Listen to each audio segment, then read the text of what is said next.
Türkmen-Owgan serhediniň Türkmen ýakasyny eli ýaragly Owgan töwüzçüleriniň göze ilip başlandygy habar berilýär. Günorta günnäwr Türkmenistanyň Türkmen-Owgan serhedine goly ýara-çäkde ýerleşýän käbir ilatyň nokatlaryň ýaşaýjylary gijelerini Owgan tarapdan atyşyk seslerini eşidýänliklerini hemde özleriniň Türkmen serhedine sümülen ýaragly jeňçilere has ýygy-ýygydan duşup başlandyklaryny aýdýar. Bu barada Azatlyk radiosynyň yerli habarçylary we çeşmeleri yerli ýaşaýjylara salgylanyp habar berýärler.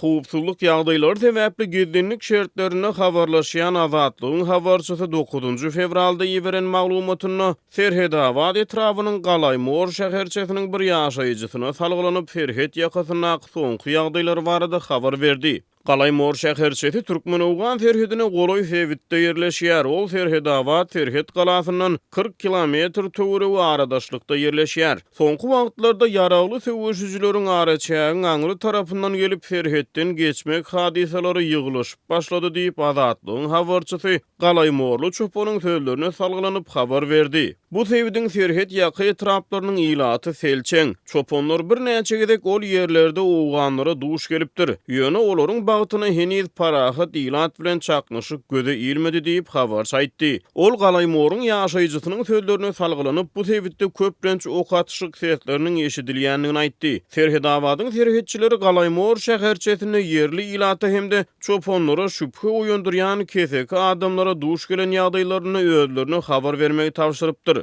Goloýda Azatlyk radiosy bilen habarlaşan beýleki bir maraly ýaşaýjy Türkmen-Owgan serhedine goloý obalarda yerli ýaşaýjylaryň gijelerini ok atyşyk seslerinden şikaýet edýänliklerini habar berdi. Serhede ýakyn obalarda ýaşaýan adamlar awtomatyň sesi ýatan ok diýerler diýip sebitden habarlaşan Türkmenistanyň Azatlyk radiosyna gurrun berdi. Onuň sözlerine görä Serhed ýakada goýun wakyan çopanlar hem eli ýaragly Owgan jeňçilerini duşýanlyklaryny aýdýar. Azatlyk radiosy bilen gurrundaş bolan ýeni bir marly ýaşaýjy Tawtawazyr etrawynyň Owganystan bilen araçakleşýän sebitlerini de atyşyk sesleriniň eşidilýänligini gurrun berdi. Azatlyk radiosy bu maglumatlar boýunça Türkmenistanyň Serhed ulluğundan komentariýa alyp bilmedi.